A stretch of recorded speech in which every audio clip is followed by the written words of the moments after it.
This is Charlie Parsons for the Stomping Ground, powered by Wow Hydrate and available on the fantastic DAZN boxing. George Kambosos joins me here. Thank you for having us down in your gym in Sydney.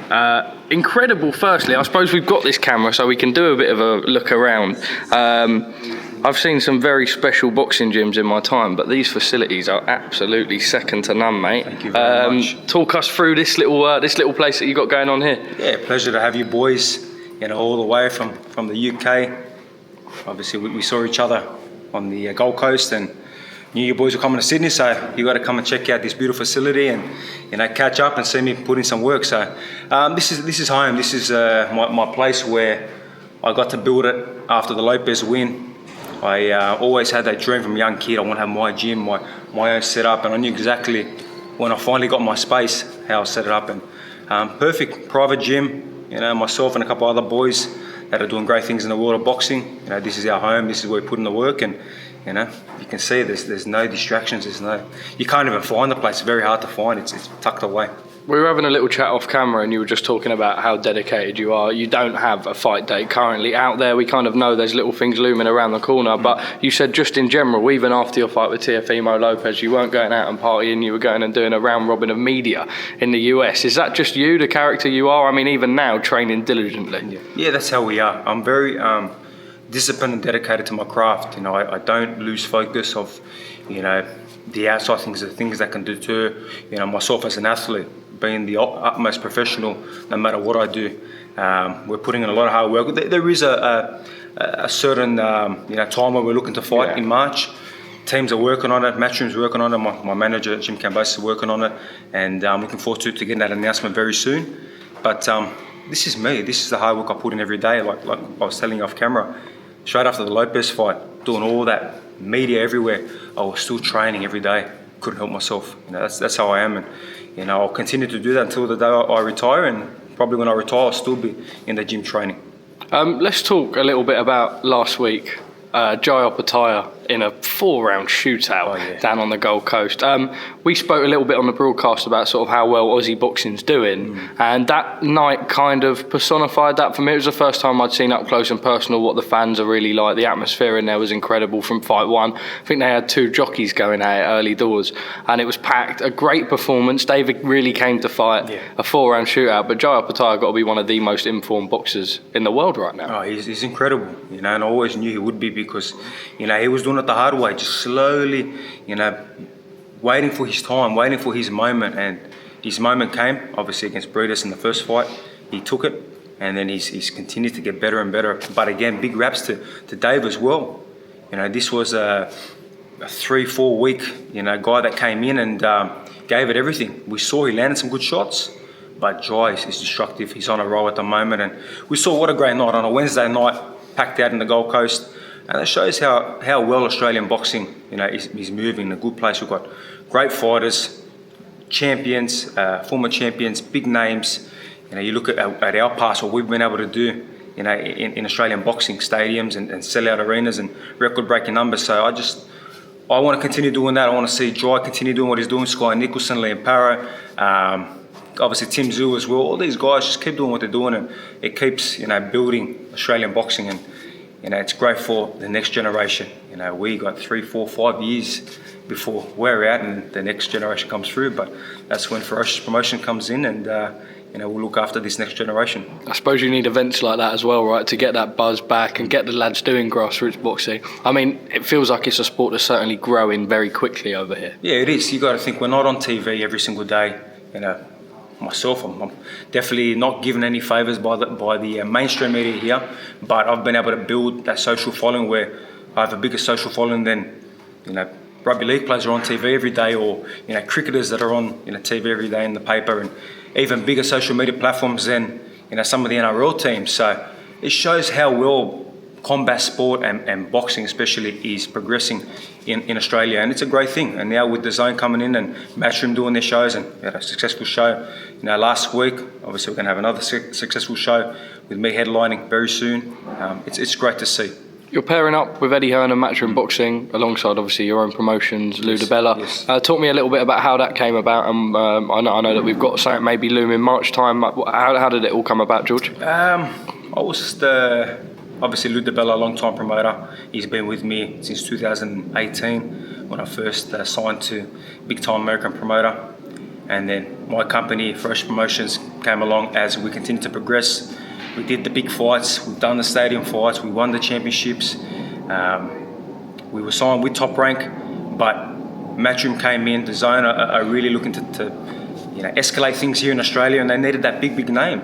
And numbers don't lie. We have done the biggest numbers. We have done things that have never been done here in Australian boxing, and that's not trying to be cocky or brash. That's just true facts. That's just true numbers. So Eddie, Matchroom, DAZN came in, took that contract off Top Rank, bought him out, and I'm very blessed because I have a good history with Eddie Hearn and Matchroom and DAZN. I won my championship with them. I won my world title eliminator with them. So there is a lot of good faith with the team. I feel comfortable with the team, and we can see the vision. Very exciting news today. I'm number 5. I was just about to say IBF have put you at number 5. So we're moving nicely. We're gonna handle good business in March, and then there's been a lot of hype on social media, and there's a guy that I'm very focused on that I want to fight, and I'll be very happy to go back to a certain great stomping ground for me and make it 3-0 over there. Well, I'm going to have to obviously talk about that. The place where you won undisputed against Teofimo Lopez. It looks like Richardson Hitchins is eager for a homecoming. I spoke to you off camera. You've said that you'd be eager to get in the ring with him. Yes. He put out a tweet towards the end of last year saying that you didn't want the fight. I mean, the IBF ranking at number 5 and signing with Eddie, who obviously also has Richardson Hitchins, would kind of maybe assume otherwise. What was your reaction to that? Maybe he doesn't want the fight. Maybe he's starting to realise Kambosos is a tough motherfucker, that he'll come to New York and upset the apple cart and beat you in your hometown. So, whatever. Hitchins does a lot of this, a lot of talk, but I know that I'm so in his head. I live in rent-free. Like I've continuously said, I'm not going to sit here and hammer the bum or call him, funny names that I've been calling him. We'll see when we step into business, but from my side, no problem. I'll fight you in your backyard. I'll fight you in your home. I'll fight you in your garage, wherever you want to do it. I know your garage will probably be ideal for you because you don't sell many tickets. You need the big player. You need the big name. You need the money man. So no problem. He says I don't want the fight. Look, no worries. I personally told Eddie Hearn, and he loves the fight, that I'm all here. But March 1st, we're going to focus on getting into that 140 division, making a good statement against a very solid guy, and then. Hitchins the next day, no problem. If Sydney is the location for your sort of return, that'll be a homecoming, the first time in 8 years. What would that mean to you, George? Sydney's my home. This is where I live. This is where I own my house. This is the place where I built my career very early on in the piece, and I've not been able to fight here for 8 years. My last fight was at Luna Park in front of a sold-out 3,000, 4,000 seat arena against the number 9 in the world, Brandon Ogilvie. It was a very, big rival. Everyone was pumped about that fight, and everyone was excited to see could Kambosos beat this guy and back the talk that he was talking. And I passed that with flying colours, and then unfortunately I never got the opportunity to come back here. I was going to say you fought Perth, Melbourne. Yeah, Melbourne. Look, government jumped on board. Melbourne, one of them fights, and it worked fantastic. Big atmosphere, big crowds. Perth took the Lomachenko fight, but I think it's definitely time after 8 years to come back here and sell it out and show that Kambosos is still there, and have a great win, and then go fight and win another world title. George, I know you say you don't want to look past March too much. I know nothing's announced initially, but if we do see that Richardson Hitchins fight, which kind of to me feels a little bit like that could be the roadmap, but it's a great fight. I mean, obviously it sells itself, right? And that's what boxing needs. Why do you believe you get the better of Richardson Hitchins? I really think, look, he's a good boxer, like I was saying off camera.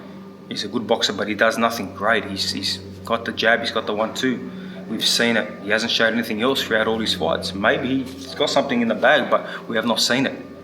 Parra was doing some fantastic work in the first 4, but unfortunately, I think Parra was very focused on Kambosos and that big mega fight, so he lost his way. But Hitchins talks and says he's this, he's that. For me, I look at him. I don't think he's 1/10 of a Devin Haney, not 1/10 of a Vasyl Lomachenko, not 1/10 of my big rival Teofimo Lopez. So we'll have to wait and see. But like I said, I'm very focused on March, making a good statement. And he says I don't want to fight him, or I won't sign a contract. I'll sign it right now on his big ass forehead. George, just quickly, you mentioned your big rival Teofimo Lopez there. I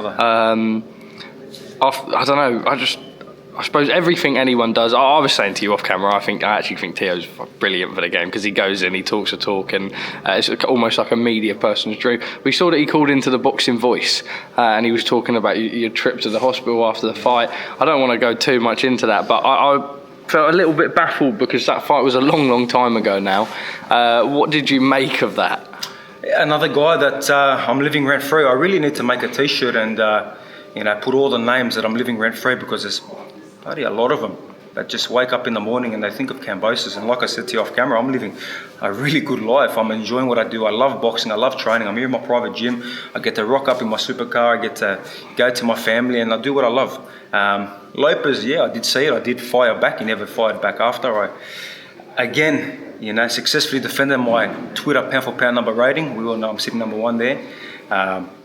The guy's a lunatic. The guy has permanent CTE, and I'm very unfortunate to have caused that. I feel that I have, set that up for him, and it is what it is. He's saying that I never did my VADA testing, or we went to the hospital to stay away from VADA. I did my VADA testing as soon as I kicked your ass. Then yes, I went to the hospital to get these stitches, fixed up, and there was a little bit of a wait because there was other people coming in with stab wounds and gunshots to New York. And then I went home and had a fat burger and I watched the ass kicking again with my team. Well, you got stuck in there for 1 whole week and then you had enough time to make enough excuses to try to make yourself believe that rubbish. Whatever. We see the constant career that he's having. Yeah, you got a belt, but you still can't sell nothing. Yeah, you think you're here, but your numbers don't stack up. So I'll focus on my job, and God willing, I come back, make a great statement, pick up another belt, and of course, we can do it again. We can do it. I was just about to say that. Is that something that still inspires you? That rematch one day. I mean, that fight itself. Look at the wall there. Look, I've beat his ass. I've got the evidence right there. I've got the belts over there, the evidence. So, he comes out and he says a lot of things that I don't want to fight him. We turn down things. Same with Devin Haney. He's turned down fights there. I think, how can you believe anything that comes out of his mouth? And I have openly said, you can come and fight me in Australia, no problem, because I beat you. Yeah, you might have a belt right now, but again, your numbers don't stack up. I beat you in your hometown, so if you want, you can come here, or else I'm going to go handle my business, God willing, pick up another belt, and we can do it in Saudi Arabia. Why not? Big rematch. I was a bit surprised when they mentioned that he could be fighting Subriel Matias. Obviously, he lost in Puerto Rico to Liam Paro. It was a fight that they were planning for pay-per-view. I don't know if it's still happening. Didn't really make sense to me from almost like a selling a fight perspective.